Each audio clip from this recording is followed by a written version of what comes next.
Hi, I'm Karyn Hodgins, creator of Gelling with Geometry Family Math Night Kit, and in this video I'm going to share with you my latest Family Math Night collaborative project, String Art. And you can see how wonderful and how vibrant our project turned out. So I got the idea for doing this because I've always been fascinated how curves can be created using straight lines only. So there are curvy lines and there are squiggly lines and jaggedy lines and so forth. But in geometry, the definition of a line is a straight path that goes on forever and ever in either direction. And it's those lines arranged a certain way that can create the illusion of a curve. And that's what this project was all about. Now, because this part of the project, the collaborative part of the project, didn't take students very long. I actually had another project that they were working on at this station called Mind Design, and I'll get into that in just a second. So there are really two things going on at this station. All right, so the first thing that you're going to need to do for this project is to create the board. And I just bought a cork panel at the hobby store. This cost me $17, so not too bad. And it's 2 feet by 3 feet wide. And then I covered it with the cheapest black fabric that I could find. And then I just covered it and stapled it on the reverse. The next step was to figure out what kind of design I wanted to use, and obviously you can see the design that I ended up using. The blueprint for this design, and all of the PDFs that I'm going to talk about, the activity sheets, the table tents, those can all be found on our website, familymathnight.com, under the Classroom Products tab. So once I figured out the design, I needed to mark it so that I could get my little hooks in there. And you can see here that this blue yarn that goes all the way down and this pink yarn that goes across, that represents my Y and my X axes. I actually put those in at the very end. But it serves right here as here's the origin. And from the origin, what I did is I went up 1.5 inches. So each one of these points is 1.5 inches, and there's 9 of them. And then across this way, you can see that this distance is shorter. I only went, the distance here is 1 inch across, and again there was 9 points, and then of course 9 down in that direction, 1.5 inches, and 9 across in that direction, 1 inch apart. And then I have, you can see the tips of them. It didn't all fit in the video screen, but down at the bottom you can see that I have I added some another design down here, and of course on the side it's 1 inch apart, and then down here I made them 3 inches apart. And I'll talk about these numbers and that masking tape down there in just a second. I did this at a very small school, so I knew that we were probably going to have between 40, maybe 50 students total. So that's why I have the one board. If I was doing this at a larger school, I probably would have had more than one design. So then the next thing I needed to do, once I had all of those marked off, I had them marked off in pencil, is I needed to put the little hooks in there. And actually I used what I call them U nails. Okay, they look like these. Well, here, I put one on this so that you can kind of see it's a U nail. They're actually called fence staples. And so that you can see this, so I can talk about it in a bigger one. Here's a huge one that I found. These here, they measure about 6 millimeters across the bottom there. But the reason why I want to show you this one is because it's really important that when you get these nails, U-nails, that the legs here are the same length. I just went out into my garage and I found what we had. And some of them, I don't know how well you can see this, the legs were different lengths, and it made it kind of hard to hammer those in. So again, try to get the legs that are the same. And I'm going to use this big one to show you, just because it's going to be easier for you to see. But then I just went out across all those points, and I just hammered in all of my little points on there, up there and across, and then down, and then of course the ones at the bottom and the ones at the top. And I took it down far enough where it was kind of hard to pull it out, but not too far down that it would have been hard to put the yarn through it. At the very, very end, I hammered them all down flush. Okay. So then, let's talk about the tape. In order for participants or the students to know where to string their yarn, I needed to give them their points, their numbers. So you can see here, if I can hold that like that, that I have 1 through 5 across over on this side here, the right, and then over on the left I have 5 through 1 because the numbers at the bottom go 1, 2, 3, 4, 5. And the bottom ones here add up to 6, the 2 points. So if I strung, you can see this yellow one here, 1 plus what number equals 6? Well, that would be 5, so that's how they would string it. 2 plus 4 equals 6, and so forth. Now here, I tried to put these back on after this was all done so that you could see where the masking tape went, but it was too difficult for me to get them underneath there. It kept sticking. So I'm just going to put this on the top of the yarn, but at least you'll get an idea for it. So I had these, this one represented these points here. Let me see here, where's my 0? There's my 9, there's my 1, there we go. Okay, so that represented those points there. Okay, 9, then 8, 7, 6, and so forth. And then I had these going across in this direction to represent these points. Again, I'm sticking them over the yarn, but it was underneath. Well, there was nothing on here at all when the kids first saw it. And then I had, of course, my points going over on this side here, and that's off just a little bit, but it's kind of hard for me to do this like this. Okay. And then my number is going down this side like that. So then the students would know, actually, to do this next part, I'm just going to read to you what the directions are on the table tent. The directions say, well, actually, let's come back to that because I'm going to tell you what else you need to prepare for the activity, and then we'll actually get into it. So at this point, you have your board created, and you don't have any of the yarn on it, but you do have the masking tape on there, and then you have your little U-nails in there. Okay, so that's the setup of the board.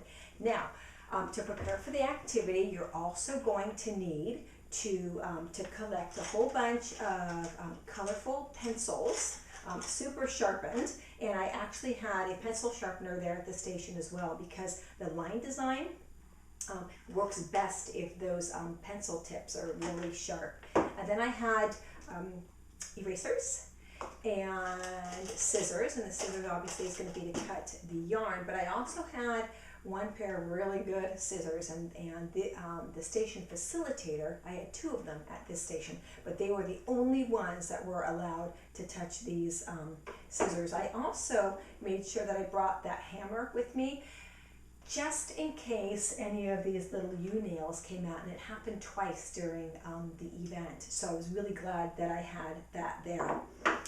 Then you're going to need masking tape and some rulers or some straight edges and yardsticks or meter sticks. I think I had 4 of these at the station. Calculators, and we'll get to that for the advanced activity. Your yarn, of course, and you can see that I chose neon colors. It was super fun. And then all of the activity sheets. So you're going to get in the lesson plan comes with all of the PDFs, okay, the Blackline Masters for this. If you're familiar with our kits, then you know that we color code our levels. So the beginning level is yellow, the intermediate is green, and the advanced is blue. So when I printed off these copies, that's exactly what I did. So the beginning, yellow, the intermediate, green, and then the advanced, blue. And then I also in advance prepared this line design samples poster, just to have it there. This will make more sense when we get to the advanced activity. And then you're going to need to cut some 8-inch by 8-inch tagboard squares or cardstock squares for those participants that choose to do that part of the activity as well. I have photographs of again of all of the steps that I took in preparing for the station, so you can see that on our website. Okay, so now we've got everything prepped and ready to go. Now I'm going to go into exactly how the participants do this, and I'm going to read to you directly off of the table tent because this is how they know what to do. So here, collaborative string art project. Can you make a curve using only straight lines? So number one, cut one piece of yarn so that it measures 20 inches. Now, I could have I decided to go with just one measurement of 20 inches, okay, and this represents that. Even though some of these lines, okay, you're going to have way more yarn than you need. It was much easier just to stick with the one number, okay, then they could just cut the excess off and get rid of that. Okay. The longest line that you're going to need here is going to be from 9 to 1, so you can see there's a little bit extra there, and of course I'll need some to tie. The tying part was probably the most difficult part of this project. They were looping their string, okay, underneath those U nails and then tying it, and the little guys have a really hard time with this. That's why their parents are there. It's a family math night, right? So their parents were there to help them. The station facilitators is all tie it on, and then they would have to tie the second one on, and it was really important that you want to tie it so that it's kind of taut, not too tight, because when the kids pulled too tight, that's when those 2 times when the U clip fell out, they were just pulling it too tight. So you don't want them to pull it too tight, but tight enough that it looks like a straight line. Okay, and again, parents are there to help them. Now, if they ran into some problems, this is where your masking tape comes in. You can have them take a little bit of masking tape like that and stick it on the end, and then just curl it around so that you're going to create a little tip on there, a little masking tape tip. And then they can use this tip right there, and they can feed it, okay? They can thread it right through that loop and makes it a little bit easier. But the scissors are there, the really nice scissors are there, because if you have a nice clean cut there, then it makes it easier to stick it through. And each one of these loops, there's going to be 2 different threads, pieces of yarn that go through each one of those loops. All right, so how do the students know where to loop it? That's where the numbers come in, and that's where number 2 comes in. 2, tie this piece of yarn to our collaborative string art project, making sure to connect the numbers on one side to the numbers on the adjacent side that add up to either 6, top or bottom or top, or 10, center of the board. If you need to, you can add a small piece of tape to the ends of the yarn to make it easier to thread through the loops on the board. Okay, so we'll talk about the adding to 10. All of these numbers here match up with the number down there that equals 10. So if you have 9, what plus 9 equals 10? That would be 1. So you're going to loop it down to 1. 8 plus 2. 7 plus 3, and so forth, and on either side. That's how they know where to put their string. On the bottom and the top, it's going to be to 6. So 5 plus 1 equals 6, 4 plus 2 equals 6, and so forth. Again, that's how they know where it goes. A little bit of math, making them do a little bit of arithmetic there. So that was the collaborative part of the project. There was another part at the station as well, and this is the line design, and this is when we get to those activity sheets. So number 3, it says, now choose a beginning, intermediate, or advanced line art activity sheet and use the colored pencils to create line designs. So let's talk about the beginning level.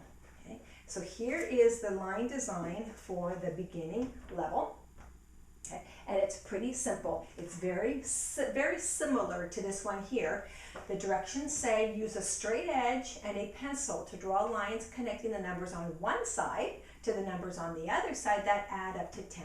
What do you notice? So when they've done that, it's going to look similar to this. Can you see that one down there?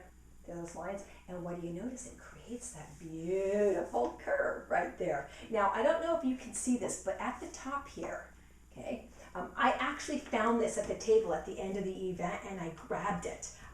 Anything that the participants created, these activity sheets are theirs to take home, but this one was left and I loved it and I wished I had been there to see this part happen.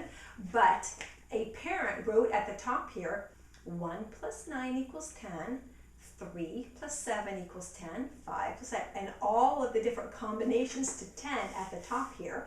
And I'm assuming and I'm hoping that they were working on those combinations with their child, who then created that down there. So fabulous example of working on combinations to 10.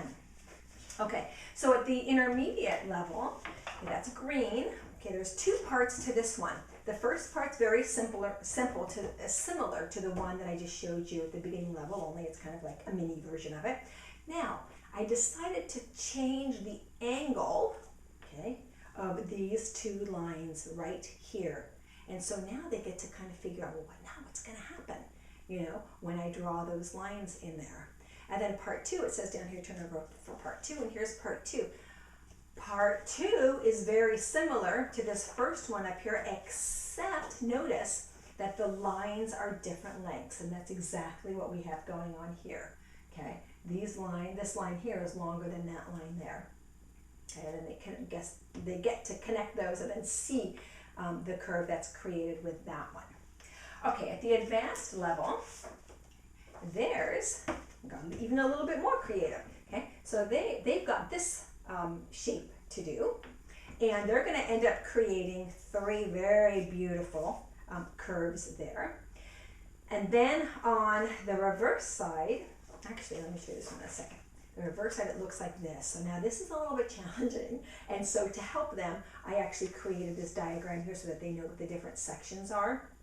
Okay, but when they're done with that, it's going to look similar to this, if you can see that on there. Okay, and I just love that shape that's created right in the center. So super fun to do that. Okay, but that's not it, because there's a challenge activity should they choose to take it. So the challenge says, use the grid paper or 8-inch by 8-inch squares to design your own line art. Remember, all lines must be divided into the same number of equal sections. What that means is, here's my line here, right? I'm dividing it into the same number of equal sections as this line down here. This has got 9 sections, and that there is 9 sections. But the sections do not necessarily need to be the same length for each line. What that means is that, remember these are 1.5 inches there? And this is only 1 inch apart. Okay, they all need to be the same on each line, but each line doesn't need to have the same distances. And then it says calculators are provided to help if needed. Okay, so I showed you earlier the line design samples, these things right here. And again, you've got the Black Line Masters for those in the lesson plan. But I wanted that first one there actually came from something that my son did when he was in elementary school, and this is his. And I'm not exactly sure what the orientation is here, but that's his. So I used that to create that first one here. And what you'll see is that, let me see where I have that. You'll see that the lines, okay, are not the same length, which is why it can kind of spiral in the center like that. So if you look at this one here, right there, this one is 4 units long. It's actually square centimeters, so it's 4 centimeters long. And this one is 3 centimeters long. So this one's divided into 4 equal sections. Well, I needed to divide this line here that's 3 centimeters long into 4 equal sections as well in order for this to work. And so that's where the calculators come in. So if you divide 3 divided by 4, you're going to get 0.75. So 3/4 of a centimeter, and then they need to mark those on there, and then they can connect those points. So you can see how important it is to have the calculator for those that want to get creative like that. And then the other sample I had was this one, and it actually prints in color like that too. And I wanted them to see that you can overlap your curves. Okay, so this green one, okay, is overlapped by this orange and so forth. And those create really fabulous designs as well. And they have the graph paper, okay? They can do it on graph paper, or they can do it on those 8 by 8 inch squares, okay? And they can create whatever they want on here. Now, in the classroom, here's an extension. If you're going to do this in the classroom, and I do this with upper elementary students, is I actually have them, well, here's one sample that they could use. Like if they wanted to take their square and create those kinds of lines on there, and then they would divide these lines right into equal sections and then connect them, okay? They could create that. But in the classroom, I have them create this. I say, this is what you're going to create. And they can work in partners to do that, okay? And then I say, and you're going to do it using protractors. So I hand out the protractors, and they need to come up with, they need to figure out the angle measurements of these 3 sections there, okay? And the lines are all the same length.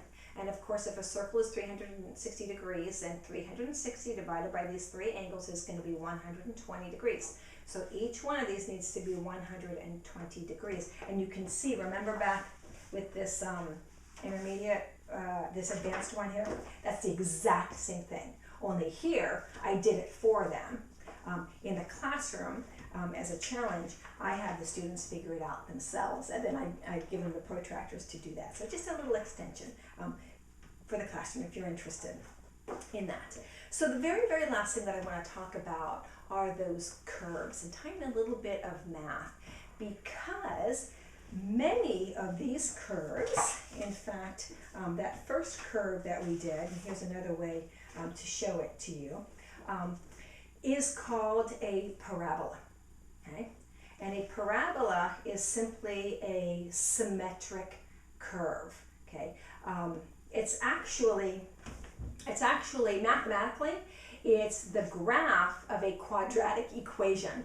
So a quadratic equation has a variable that's squared. So for example, y equals x squared is an example of a quadratic equation, and when you graph that, you end up with this, something like this. You don't run exactly like this, okay? So here it is, your parabola, and it's symmetrical, okay? It has mirror or reflection symmetry, and the y-axis here can be the line of symmetry, if you will, and you can see that both halves are exactly the same.